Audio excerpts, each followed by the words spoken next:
Welcome back to Eurofootball Daily, and in today's top 10 we bring you 10 of the dumbest managerial appointments of all time. 10. Vincent Kompany. First up is Vincent Kompany, who took up the reins at his first club Anderlecht in 2019. At the age of 33, it was his first coaching job in an era where teams appointing ex-stars is very much in vogue. But the Belgian's managerial debut has not gone to plan. Hired as player manager, after just 4 games Kompany stood down from the off-pitch duties after picking up just 2 points, instead becoming captain. Frankie Verkoutenen was officially the manager despite it being known Kompany was still coaching team affairs as Anderlecht finished 8th, their worst league finish since 1939.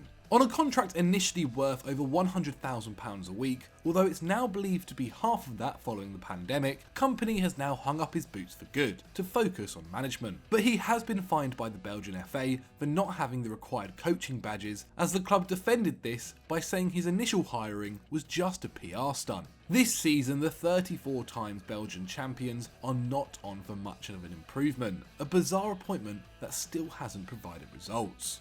9. Vanderlei Luxemburgo. Vanderlei Luxemburgo has taken on 35 jobs since starting his coaching career in 1983, and we want to focus on his only ever job in Europe. This was with Real Madrid, and he stuck around for just 11 months, unsurprising when you consider his lengthy CV. Whilst he had managed Brazil to Copa America glory in 1999, Luxemburgo rarely spent more than a year at any club ahead of taking the job at Los Blancos in late 2004, with the side languishing in 8th. The Brazilian did start well though, winning 7 in a row twice in 04-05 as he guided them to the runners-up spot in La Liga. But his 4-2-2 magic rectangle formation was never popular, as Madrid would lose 5 of their first 12 matches the next season, including a 3-0 home defeat to Barcelona, a match infamous for the home fans applauding Ronaldinho's performance. A questionable appointment to begin with, Luxemburgo was packing his suitcase by December 2005 and promptly went back to doing the rounds at Brazil's bigger clubs.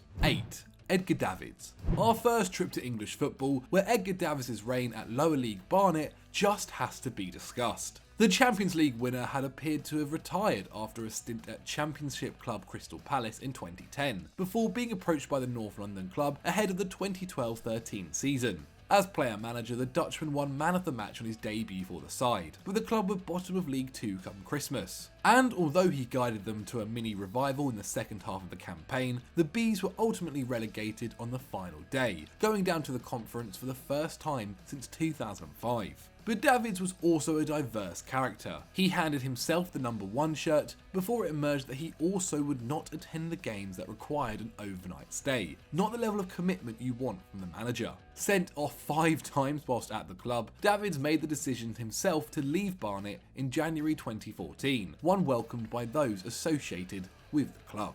7. Mark Hughes. When Mark Hughes was handed a Southampton job in March 2018, eyebrows were raised over his credentials for the task in hand. 2 months earlier, Sparky had just lost his job managing Stoke City, leaving them in the relegation zone, having conceded over 2 goals a game. Yet here he was, taking over a side that sat in 17th, a point above the drop, with just a handful of games left to go. The Welshman might well have kept the Saints up, with his tally of 9 points in 8 games simply being the least bad of the sides around him. Ironically, it was actually a last day victory from the already condemned Stoke over Swansea that ensured his side stayed up. It won't be a surprise that Hughes didn't last until the new year on the south coast, being replaced by Ralph Hasenhüttl after just 14 games of the 18-19 campaign, with his overall Southampton spell netting the side 18 points from 22 games, scoring just 20 goals but conceding 38. Hughes has now been unemployed ever since. 6. Frank de Boer. Keeping towards the lower end of the Premier League, we now look at Frank de Boer's appointment at Crystal Palace. Hired with the intention of steering Palace out of the Sam Allardyce era, the Dutchman's time in charge always seemed destined to fail. Being sacked after 4 matches and 0 goals, the shortest reign of a permanent manager in Premier League history, was just as much an indictment of the Eagles' recruitment process as it was on de Boer. The former Inter Milan boss, sacked there after just 85 days, attempted to implement an attacking 3-4-3 featuring players out of position, including Andros Townsend at wing-back and Luka Miljovic at centre-back. A high line also didn't suit the likes of Scott Dann, a Premier League quality defender no doubt, but not known for his turn of pace. Fortunately, Steve Parish and co realised their mistake early on by cutting Boer loose so soon. Although his successor Roy Hodgson would lose 4 of his first 5 too, unbeaten runs of 8 and 6 games would be enough to see Palace finish comfortably mid-table. 5. Danny Blind. Remarkably, our third Dutch manager in the list, Danny Blind's appointment as manager of the Netherlands is another example of poor recruitment. His only previous managerial experience was at Ajax, where his only full season in charge saw the Amsterdam Giants finishing 4th.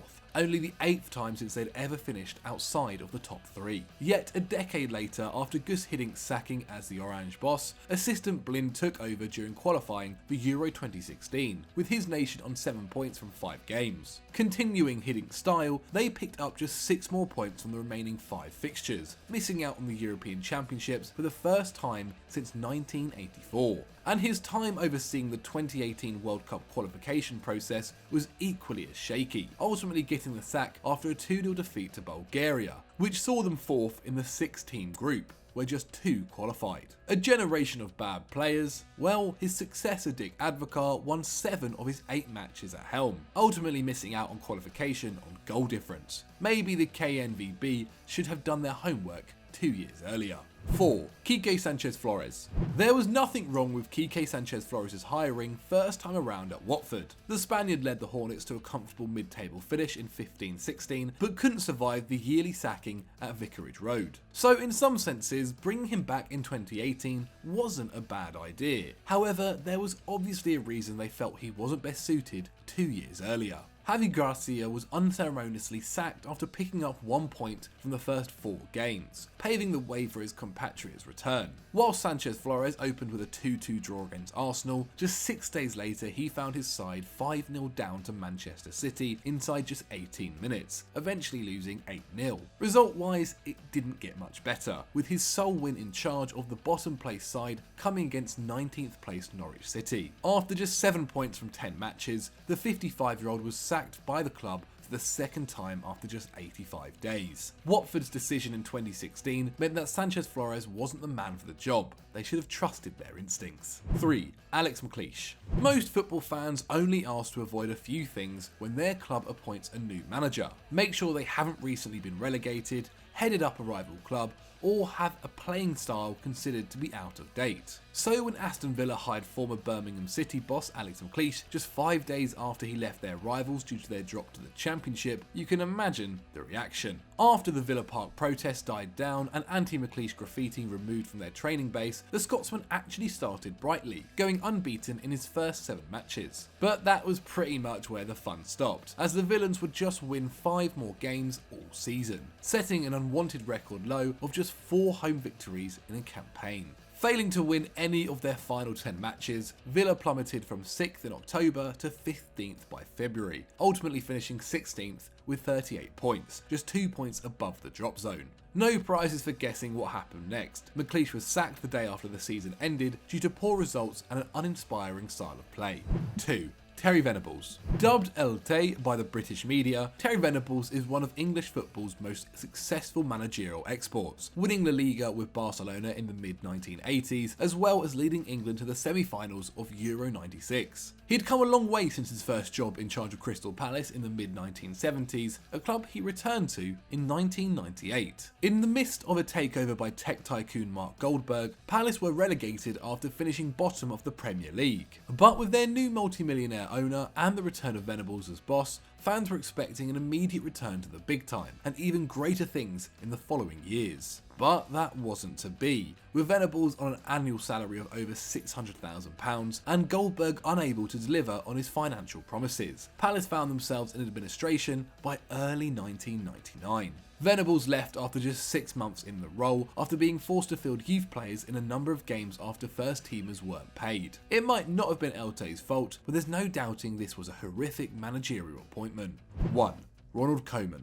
Despite his world-class reputation on the pitch, Ronald Koeman's managerial career has very much been a roller coaster ride. Beyond being at the club for 6 years under Johan Cruyff and winning 10 trophies, there isn't much he's done in the dugout that has warranted Barcelona naming him as their manager. Upon leaving Everton in 2018, the Toffees were 18th despite the Dutchman spending some £150 million in the latest window during his reign. Koeman hadn't even won a trophy since the 2008 Copa del Rey as Valencia boss, a job he had for just 6 months, leaving after his management sparked a player mutiny as the team were in 15th spot. Sure, Koeman has had something of a resurgence with the Dutch national side, leading them to Euro 2020 and a Nations League final, but is that enough to warrant one of the biggest jobs in world football? Well, no. And to be quite honest, it's shown. Barca have just 11 points from 8 games and are in serious danger of missing out on European football for the first time since 1954. Maybe Barcelona just need to cut their losses now with Ronald Koeman. So those were our 10 dumbest managerial appointments, but have we missed anyone out, or do you think we've been too harsh? Please let me know in the comments below. If you've enjoyed this video, then make sure to smash the like button and click on screen right now for more FD content. And as always guys, don't forget to subscribe to Football Daily.